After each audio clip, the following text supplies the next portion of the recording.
Retro.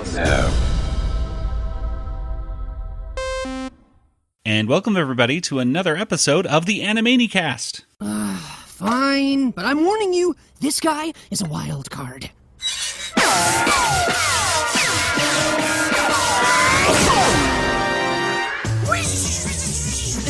Freakazoid! Freakazoid! Not done. Freakazoid! Almost. There. Sorry. Couldn't help myself. Feels good to run around and make my patented whooshing sounds again.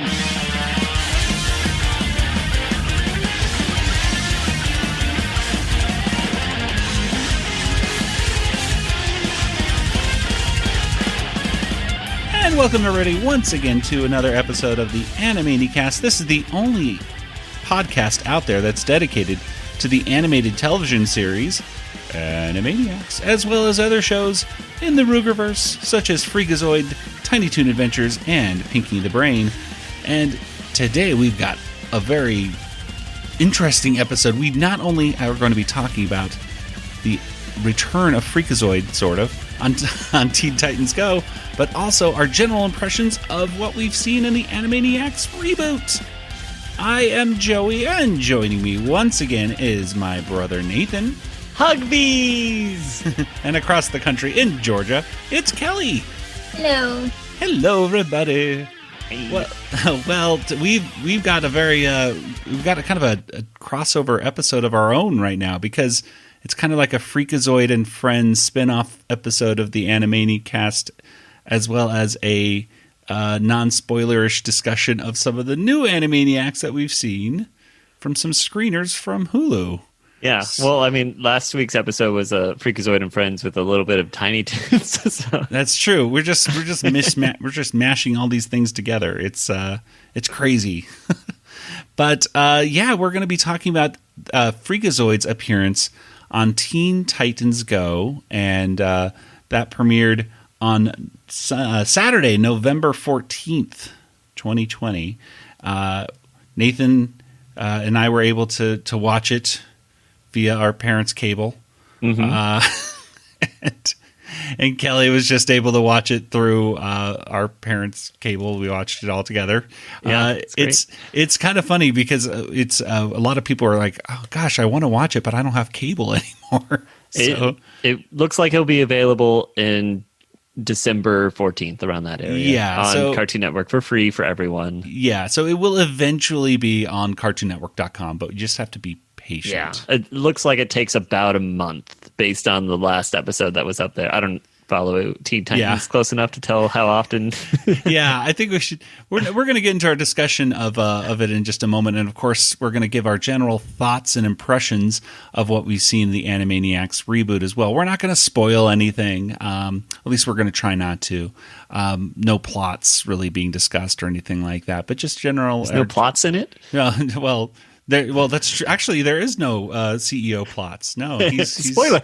Yeah, I mean he's kind of in it, but he's sorry. And again, just in the episodes we've seen, we were shown 5 episodes, and in the 5 episodes that were shown, plots is not it. How many are in the season? There's 10, right? 13.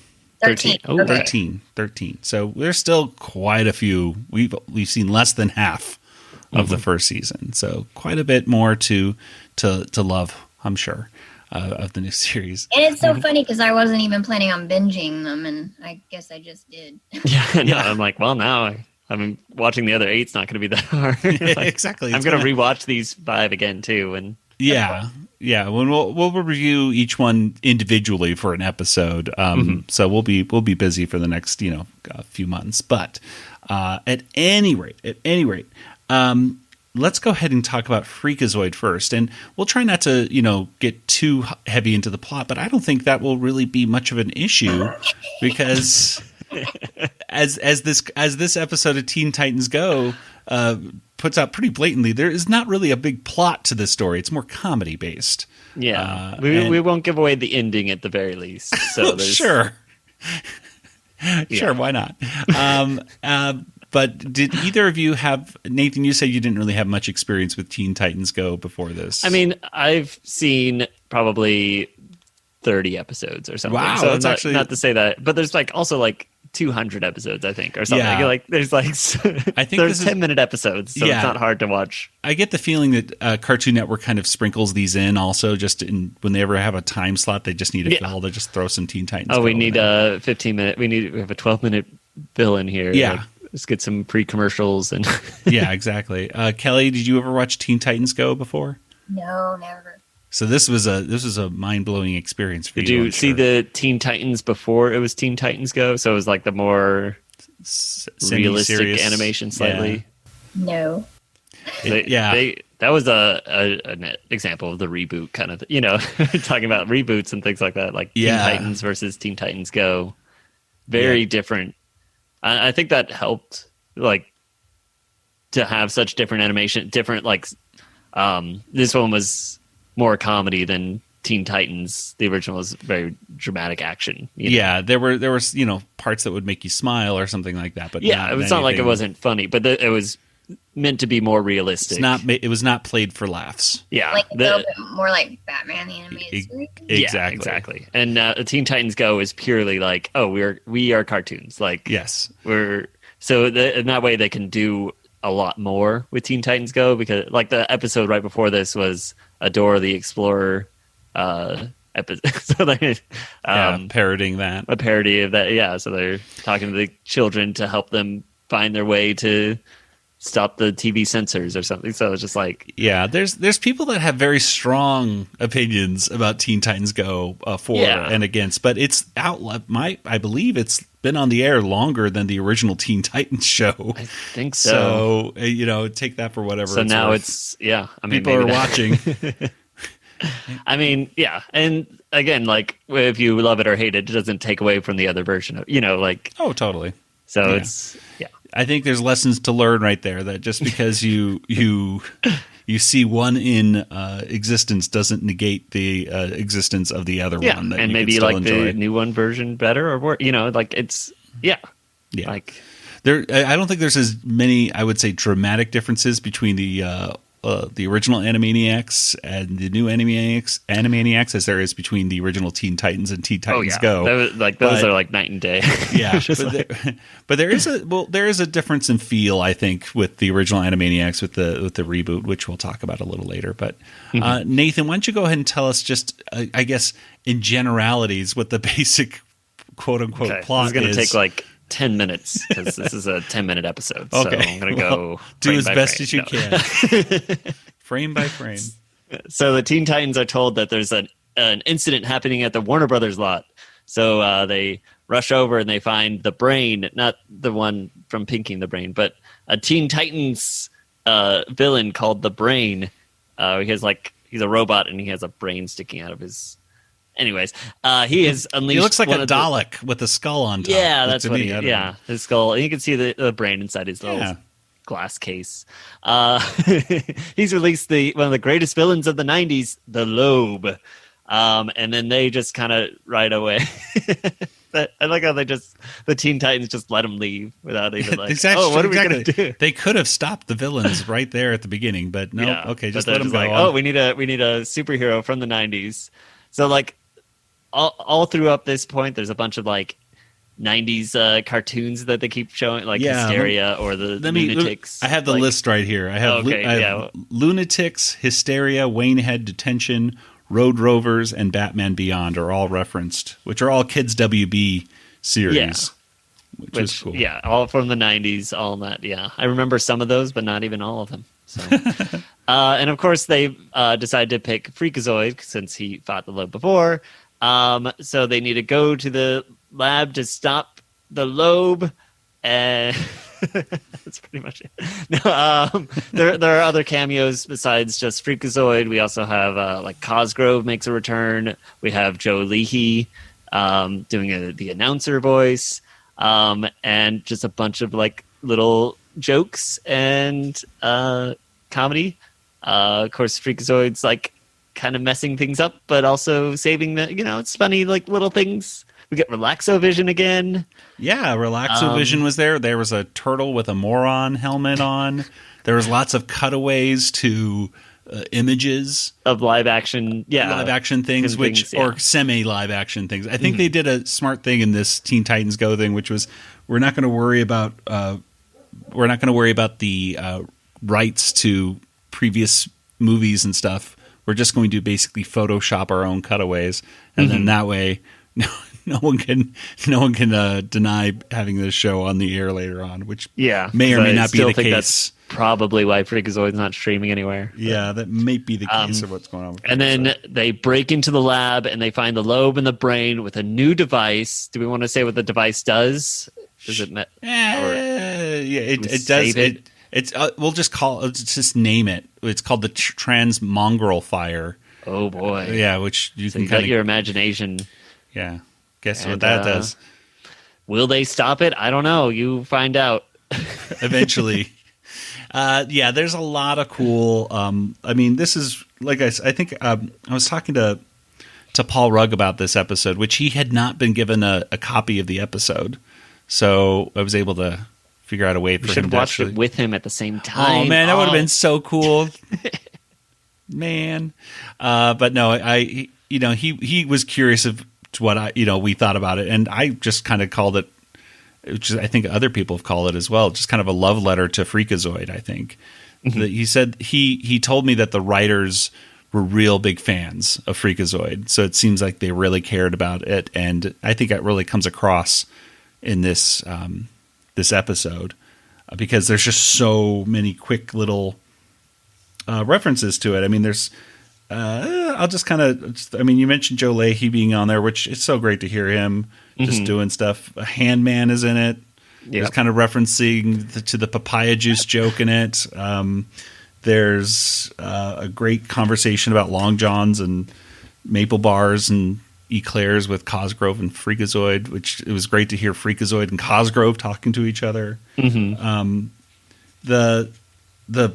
was the whole it was kind of funny because we just reviewed the episode with the fog and the cloud, the cloud, and there was a lot of it kind of referencing that, like that's the stupidest idea I've ever heard. Stupidest idea. And the whole, even the thing about like the pager, like going off and vibrating his bottom, and now his cell phone is there. There's just so many little things that you say, oh, that's like referencing this, and that's referencing this, and it really, I think a lot of people just looking on online were kind of saying this really felt just like another episode of Freakazoid more than it did an episode of Teen Titans Go, which I kind of gotta agree. And throughout it all, and Kelly, what was I got to ask you? What was your favorite part? They mentioned Steven Spielberg. Yeah, exactly. Oh. Yeah. That's how we got Kelly to watch it. Exactly. I was like, Kelly, you're gonna like it because there's one mention of somebody. All right, I'll watch it. But it really did. And Robin, Nathan and I both had the same idea that Robin really has the same idea of Kelly in this one. That everyone's like, "Hey, Freakazoid," and Robin's like, "Oh, he's just so random." So random. Like, where's the plot? And so yes, I think that I think Kelly could cosplay as Robin as Freakazoid, which would be very meta, but it would be very appropriate. I even wrote down in my notes, Robin is Kelly. My little notes. Right here. Robin. Well, anyway, so that was season 6, episode 33 of Teen Titans Go. Check it out when it hits wherever online. I'm sure you're going to love it. If you like Freakazoid, I think you'll like it. Any general thoughts as well, Kelly, from you from this episode of Teen Titans Go? Your first experience with them? I thought it was cute. I mean, I got the references. I've watched Freakazoid now, so I didn't get as many as y'all did, but not all of it went over my head, so I got some of it. Yeah, I think you've seen enough now that you got, I would say, 90% of the references there, if not. Yeah, exactly. We were very lucky. I'm like, oh, good. Kelly's gotten that one. Yeah, I'm glad we saw the cloud and things like. Oh, and David Warner back as the Lobe was so great to hear him. Oh yeah, I didn't mention that. And Ed Asner, who I believe just turned 91, still doing his thing. Cosgrove. It's just so great. Whenever they get like essentially serious people to reference things like, and they even said bonjour Lobe again, which is like, that's, and going wee and all that. Like, it's all references to just little moments in Freakazoid that made me smile. I think when I was chatting with Paul Rugg, I just said that I just couldn't stop smiling like the first time watching it, because it was just like, it's just so much fun. Yeah, like if we never get a reboot, we at least have this of Freakazoid. So yeah, well, I think that this is definitely a good first step for a reboot. I think that this is them testing the waters. Maybe I do. I think that Warner Brothers is hopefully, and Amblin are watching and listening and seeing people's positive reactions, because you can check out our Twitter, Facebook, and Instagram pages, and I asked like, hey, what do you folks think about it? And people are very positive about it. Nice. Even people we'll have to get like the Teen hashtag Titans. Trending or something. Yeah. Freakazoid. And then again, when it comes out on Cartoon Network for free, we'll get it trending again. Exactly. Then, so. When it's out on, we'll keep our ears to the ground. If you see it on Cartoon Network for free, folks, and we haven't posted about it yet, let us know so we can get the word out. Mm-hmm. Hi, this is Paul Rugg, voice of Freakazoid, and you're listening to the Animanicast. Okay, well, I think it's time to actually talk a little bit about the Animaniacs reboot. We were lucky enough to get to see about 5 episodes. In fact, we got to see 5 episodes of the new series. And wow, it was very interesting. What can I say? What can we say about this? Let's go over our general impressions of it, I suppose. Let's start with you, Kelly. What were your general thoughts after kind of getting through those episodes? I really enjoyed the Pinky and the Brain segment. Mm-hmm.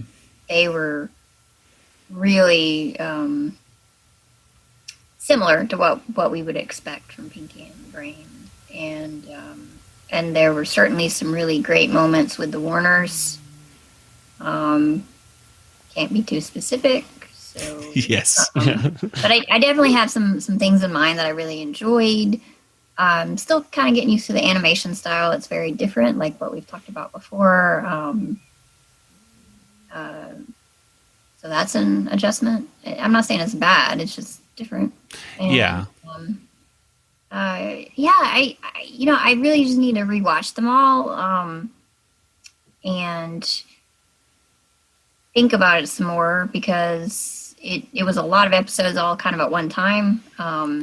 So I'm a little in overwhelm mode. Yeah. And trying to, piece it all apart. But no, I enjoyed it overall. I guess my overall impression of the 5 that we saw was positive. A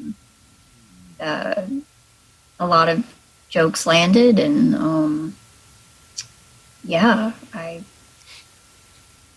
don't want to be too specific, so yeah. we can dance around a little bit, dissect it later on, but I thought they were cool. Well, it's definitely, I don't know if its show is really meant for binging, like the way that we saw even 5. I kind of felt like overwhelmed, like a little bit of, you kind of have to, I think, pace yourself with this show to pay attention to it, perhaps, and get the jokes and give them credit as they deserve. Because there's a lot. There really is. Just like with the original series, there's a lot to yeah, there's, of course, a bunch of references to... Yeah. Well, Nathan, what did you think? I overall enjoyed it. I thought Warner's looked good. The animation is only weird on some of the humans sometimes, I feel like, for the most part, in the Warner's cartoons. And that but again, I can get used to those, I'm sure. Mm-hmm. And yeah, again, the Pinky and the Brains were just so good. Yeah, there's a joke with Descartes that I thought was just hilarious. That made me laugh genuinely. And yeah, they're back. I don't know. Well, let me see. I mean, they did have you guys both mentioned Pinky and the Brain. I think those were definitely the strongest of the things that we've seen. I mean, they really felt strong. Like the writers, you could tell, really enjoyed writing from Pinky and the Brain, because that was the only part I think the only parts I really remember laughing out loud were the Pinky and the Brain segments. The Warner's parts, I think sometimes the chaotic energy of it sometimes just goes a little too fast, perhaps. Yeah, I have to like pay attention too much to laugh. Like I'm like, I don't want to miss a joke, so I'll just listen to it all. Yeah. And they weren't in closed caption, and I've gotten some watching everything with closed captioning, so sometimes it was a little hard to hear things. And I mean, I don't have a hearing problem, but my father, we always have the TV on when we watch TV together with closed captioning. So yeah, there's a part in the theme song which I listened to like 2 or 3 times, and I could not understand what they were saying. Probably the same one I had trouble. Yeah, I re-listened to it about 3 times, and I was just like, wait, what did they just say right there? But with the original song, I always had trouble understanding pay or play contracts. Yes. Because I didn't know what that was. I was like, pay or play, pay or Or the or Tiny Toons, which what does Plucky Duck come out and say? Like, oh yeah. The scripts are rejected, I think is what he says. Yeah, but that one, but it's hard to expect the understand. unexpected, or something. Like, exactly. Yeah, one of those. That's one of those 2 parts. I would always get confused. Yeah, as a kid, like, what? you're going, what? We were like, well, anyway, yeah, it's let's I guess talk just generally about the opening theme song. The opening theme song is essentially the same. I mean, there's a lot of shots that are exactly the same. Yeah. There are some switches, like it's not Dr. Scratch and Sniff in the chair. It's a different character. I did think it was interesting. I'm not going to necessarily spoil it, but I will just say that Dot isn't categorized as cute, which I thought was interesting, especially because there's like an episode that we saw which has to deal with cuteness a lot. So it kind of made me wonder, why did they not say Dot is cute anymore in the theme song? Sexist, I know, even though they're all cute. Right? Yeah, exactly. I mean, if we go back to Randy Rogel's, what are we? Exactly. I know, and there's a moment in the thing where I think one of the, I guess, issues I have with it is I don't really feel that Warners are as cute in this new series. Like there's a definite different feel from the original series to this in kind of intangible ways I can't really describe. You know, I think one of the things is I don't think they're as necessarily as cute as they were in the original. I mean, I guess that's sort of the point, though, because they're growing up a little bit. Yeah, this isn't your father's Animaniacs. That's true, because they do different things, and you can even see like the reactions in the animation style. And this was even like just in a promo, so I might as well just talk about that. They had a promo where Dot was waking up and then gets upset, and then she becomes this mammoth, hulky character that busts out of the earth and says, "Are you kidding me?" And that, if you showed that in the original, would have been like, whoa. But in this new series, that kind of explosive change in animation style and everything it's kind of par for the course. It's kind of like, okay, that's what happens. And it's kind of more in style with, I think, animation today, perhaps like stuff like Teen Titans Go and stuff like that. We were just talking about Teen Titans Go. I know, go figure. Yeah, we got there were some cool like animation changes in these episodes. We got to see the episode with the anime, you know, that was a lot of fun. Yeah, the anime thing, that whole thing with the anime, that I was pleased to see that they really kind of went into that style for a while. So if you really liked the look of the anime neons, yeah, that was a really fun sequence. So that was the only bright for me. Really that was the only bright spot in that entire cartoon for me. Well, it was definitely the best part of that cartoon. I will say that the only reason I don't like that episode that has the anime is that the villain in that is grotesque. Yeah. the humans. It's not the Warners. In the end, I was very worried going into the series, like, oh, am I going to like the way the Warners look? And honestly, yeah, the animation is still a little kind of it's fluid in some moments, and then but it's not noticeable. It's you kind of ignore it. Some of the worst, because there's some really bad animation in the original series. Oh yeah, it's nothing as bad like Freelance or something. Yeah, you can't watch. You're talking about the character design, right? Yes. Yeah. Well, no, in the actual animation, like in Freelance, like if you see like a shot of something from Freelance animation in the original, you go, oh, they look fine. But then when you actually start moving and talking, and you're going, what is going on with this? What was the teacher's name that comes and teaches that episode that we always just Miss Flamille. When Plotz is talking to her while chewing gum, it's just like, ugh, this is grotesque. It's just distract. Like that would be a great episode if it wasn't like. So there's not anything like that. Like maybe on the humans' side where it can be distracting on the humans, but the Warners themselves look, I think, great the whole time. Yeah, like, the humans at some points, and to a lesser extent, the Warners do kind of, I would almost call it like Ren and Stimpy-ish kind of things, like where it's the whole joke is to kind of make you feel grossed out and I don't like that. No, and there was a lot of food, yucky, gross stuff. Yeah. So that's probably my biggest. No, that is my biggest criticism. I would like this stuff a whole lot more if it wasn't playing for those kinds of gags. Mm-hmm. But there's a target audience that is going to love those things, right? Know? Exactly, and we're not in that age group, like. Right? and there's still some good Maurice LaMarche burps coming out of Wacko, which is great to hear. Mm-hmm.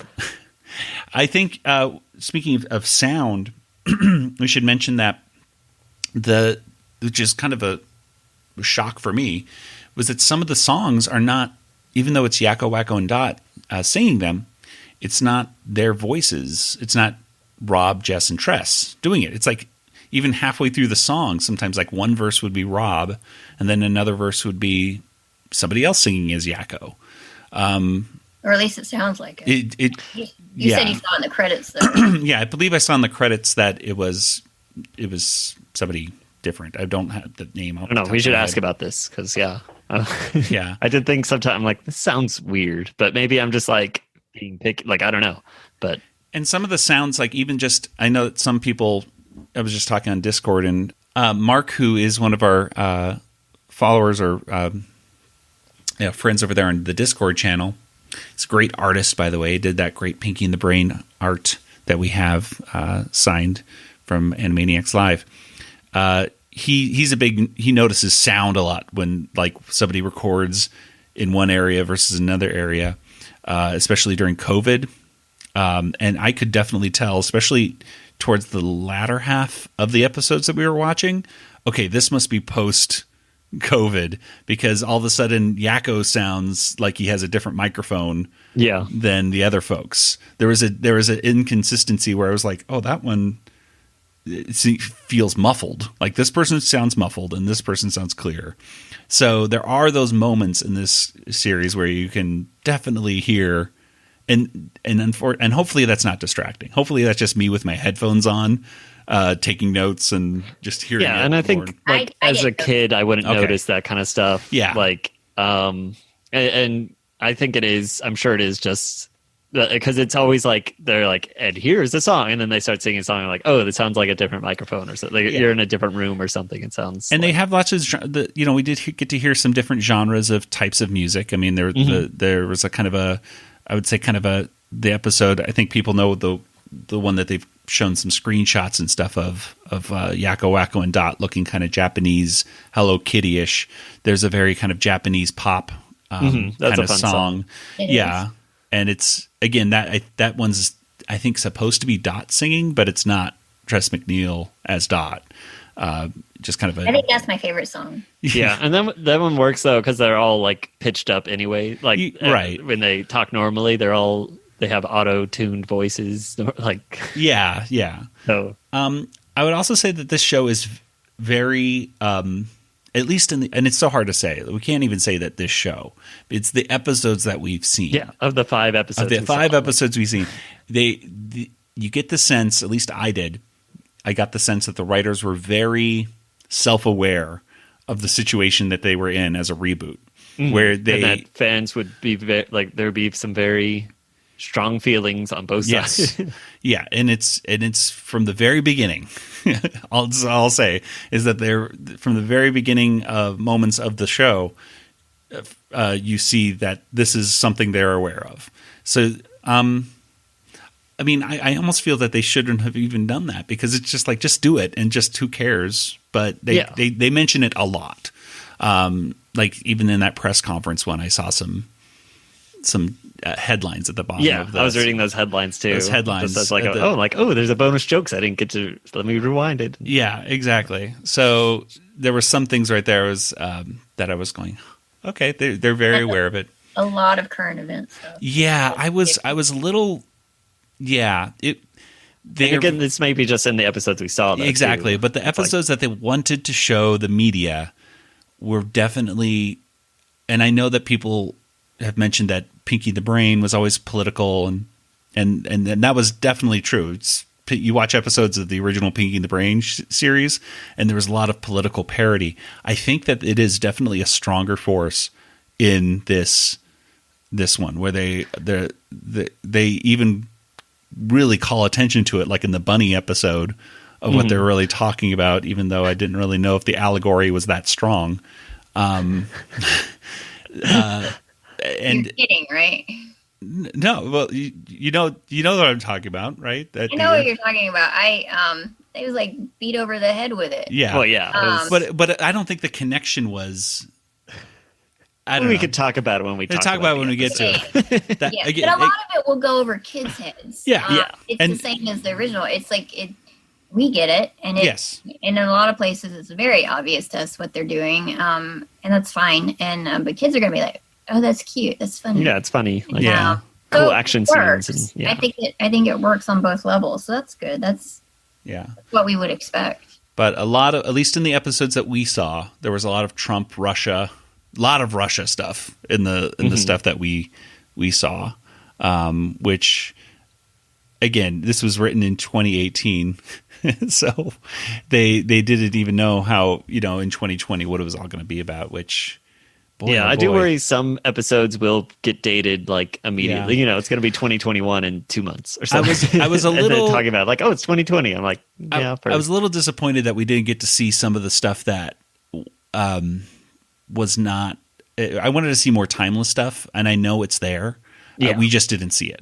I mean, we didn't see I really want to see that Greek one. Yeah, that's the one I'm looking forward to the most. And I wanted to see about this Christopher Columbus song and stuff. Like, I want to know about that.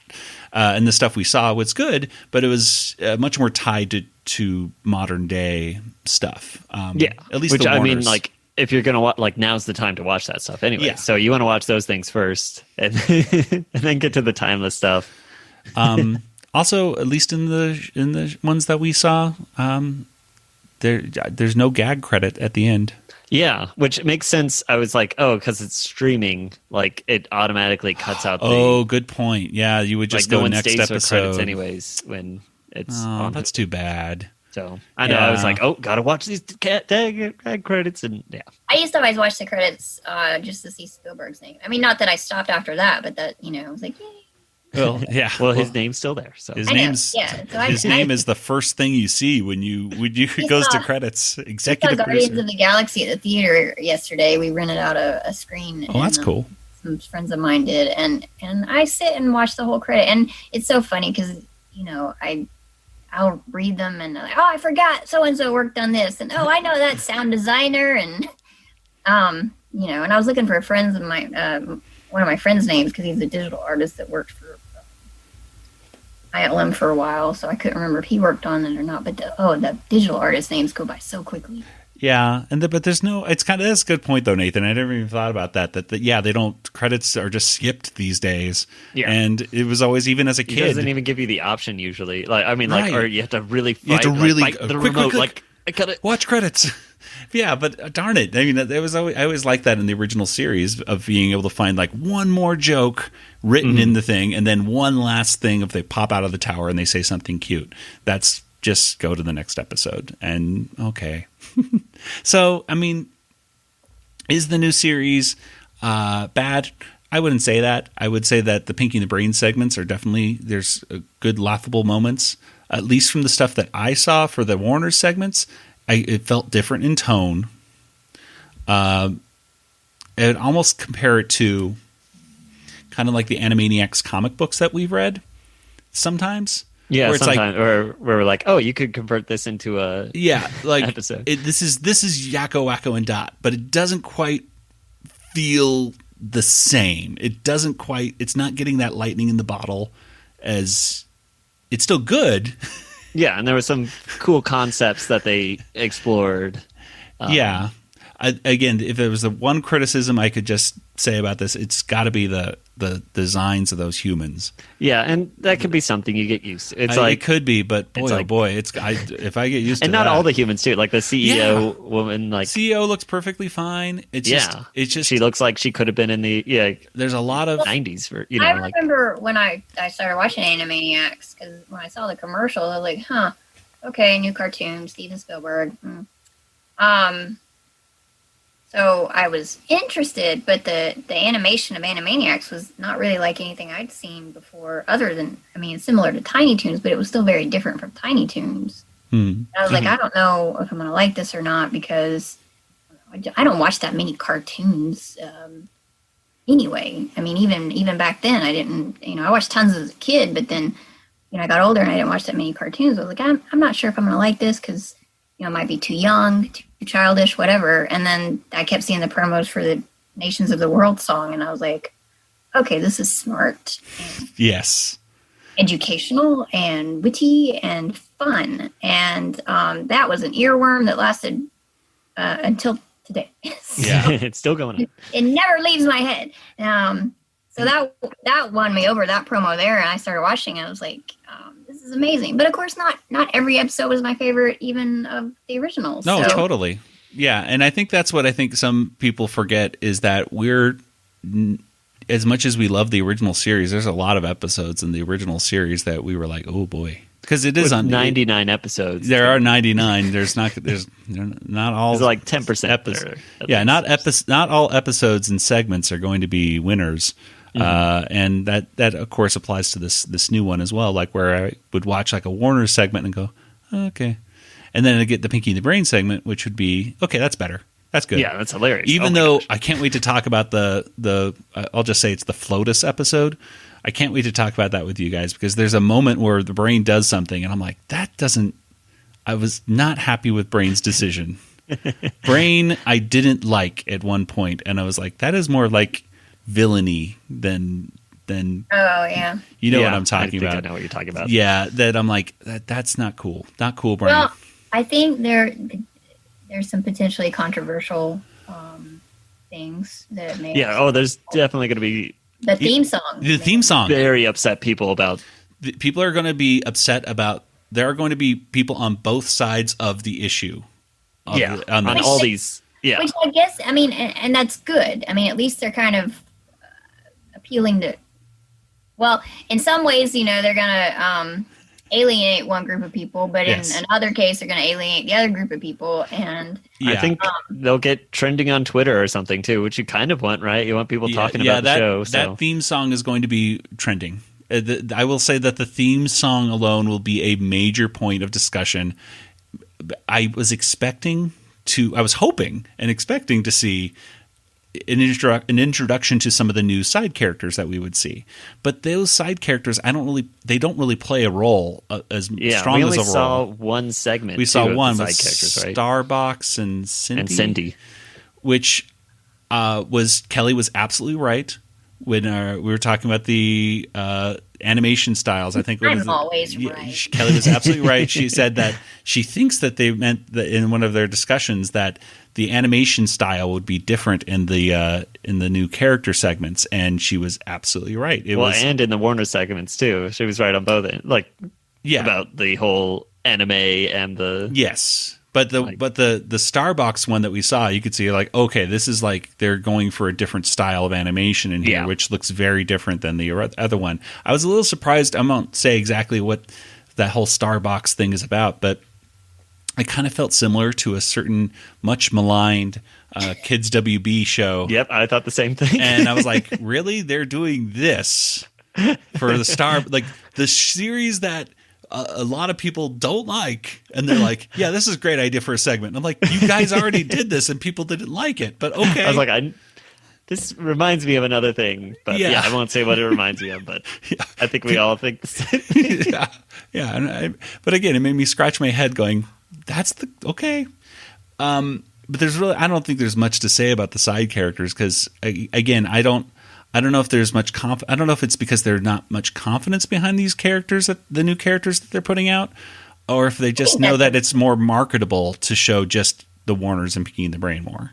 I think it's the biggest assumption to say that there's no confidence behind the characters. Well, I think they're just pushing the familiar characters more so than anything else. And there's so few episodes that these side characters really aren't going to be in very many. Like with the Warner Brothers and Pinky and the Brain being in every single episode, it gives time for maybe one other segment. Yeah.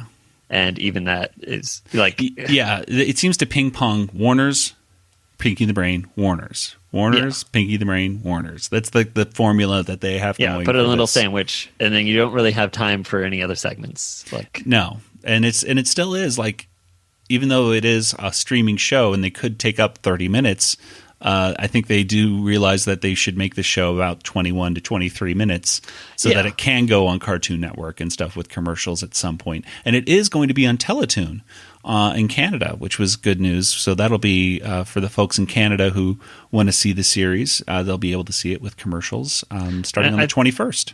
I think it helps shows to put yourself into like boxes, to give yourself some restraints. Like it makes for a better show. Like the Arrested Development, when that first got rebooted, they'd be like, oh, we don't need to worry about time limits and things like that. So there would be like 40-minute episode, and it was just like, it was hard to watch because it was like so random. Of you had I don't know how, like, getting myself invested in it. Right. Well, it's kind of like how The Mandalorian is right now, where The Mandalorian, some episodes are 40, 45 minutes, and the latest one was 36 minutes, and then, sometimes it helps. It just depends on where the story needs to go. I think they aim for around a 45-minute episode. Like, they're like, oh, these are hour-long episodes if they were to show on TV. Yeah. Like, is what they're going for. Yeah, and this show is definitely kind of picturing, like, okay, we need to eventually have this on, longevity needs to not just be on Hulu, but on shows with cartoons or commercials. I noticed some places where it's like, okay, this could be where a commercial would fit. Yeah, totally. So, I mean, overall, I'm definitely anxious to see more. I can't wait to see the other episodes. It did have a different feel. We'll talk a lot more about that in more specifics as the episodes go through. I don't know. It was good. Obviously, at least on the initial run through for me, I felt, not as great as the original, but then again, my expectations were not. And also, there's a nostalgic factor. From the there's so many other factors that I think when you watch it more often, and you're, it's kind of like. It's kind of like you hear a song. Yeah. Mm-hmm. You hear that first version of the song, and that's the version that you like. And then you'll hear like the live version of it, and you're like, well, that live version's bad because I don't like it. I never liked live versions. But sometimes you hear the live version first, and you're like, oh, that's a cool that's the cool song. And you hear the original studio version, and you're like, oh, no, that's not as good. Well, and some like They Might Be Giant songs, I'll listen to it. I'll be like, I don't like this They Might Be Giant song, but it'll come up a bunch, and then like I'm like, oh, I really like this They Might Be Giant song. Yeah, exactly. As soon as repetition of it and familiarity with it is all is something we need to get used to. Song, so there is definitely the aspect of maybe if I wasn't impressed by certain elements of this episode or that episode the first time seeing it, that later on I might be my mind might be completely changed. Once you're used to how the humans look, you may like it more. Like you won't be so distracted or something. And I will say one thing that I absolutely 100% loved was the music. Oh, yeah. 100%, without a doubt, the music by Steve and Julie Bernstein in this is fantastic. If there was anything in it to like tether it to the original feel, it was the music, without a doubt, for me. Yeah, it really helped. Like, because we did see that one like clip like way back. It had no music, with like no music, and it just wasn't working. It didn't feel like the Warners, or like just like. But like it just shows the huge difference like sounds make. On these. That power. No, there still wasn't as many like I think one of our folks who wrote in a while ago was kind of worried that there would be more cartoon sound effect things instead of musical accompaniments, like the use of a xylophone, for example, for tiptoeing. Mm-hmm. I did notice definitely there was more of a stock sound effect use in this. Of like Hanna-Barbera sound effects, but it wasn't distracting. It wasn't distracting. At least for me. It was noticeable for me, but it wasn't like distracting. So anyway, those are our just general impressions. Can't wait to start talking about it, and we can't wait to. Also, we're going to be talking with Steve and Julie Bernstein. Oh man, I thought you were going to say Steven Spielberg. Oh, well, you never know. Kelly both are like, what? We're working our way up the ladder. Eventually get there. But I guess that's about it. I don't want to get into Water Tower ratings or anything of this. Just watch the show if you want to watch it. If you go in with a good attitude, you'll like it, and if you go in with a bad attitude, you won't like it. Like probably. And I'm sure the internet is about to explode in both directions. Very opinionated people will be coming out very soon. Yeah. I mean, if last week's Mandalorian was any indication, with the frog eggs and stuff, how divisive fandoms can be on things, that was that really upset a lot of people. There's definitely a lot of people got upset because other people got upset, and it was just. Mm-hmm. I'm sitting here like I love Baby Yoda. I know. I will say there's definitely going to be a lot of angry people. Yeah, and there's going to be some people that are very happy. Yes. Like, just know that your opinion isn't invalidated by someone else's opinion. Yeah, so, exactly. You like what you like, and you don't like what you don't like. But the main thing is to just be respectful of those who like or do not like something, and that's okay. Just be like, okay. Yeah, that's what it amounts to. Just be respectful, and that I saw a lot of that not happening with the Mandalorian stuff. Yeah, if you like it, continue watching it. If you don't like it, then you don't have to watch it. Exactly. Like, we got 99 episodes in a movie of the original series. Exactly. That you can always get into, which is great. Okay, well, let's go and get to some contact information. Nathan, where can people reach you online? Oh, Django FT, that's me. All right. And Kelly, what about you? Oh, on Twitter. Thank you.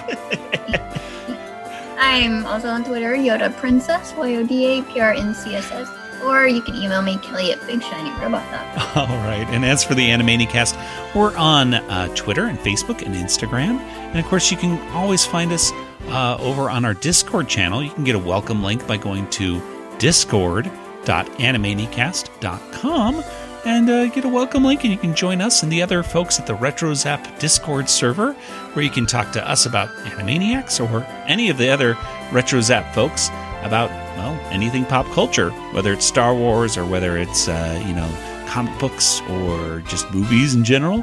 Head on over there. It's a great place, great positive location, and we'd love to see you there. Well, that'll do it for today's episode. So, for Nathan and Kelly, this is Joey saying, good night, everybody. Good night, everybody. Good night, everybody. This podcast is not endorsed by Warner Brothers or Amblin Entertainment and is intended for entertainment and information purposes only. Animaniacs, Tiny Toon Adventures, Freakazoid, the Warner Brothers logo, all names, pictures, and sounds are registered trademarks and or copyrights of their respective trademark and copyright holders. All original content of this podcast is the intellectual property of the Animanicast unless otherwise indicated.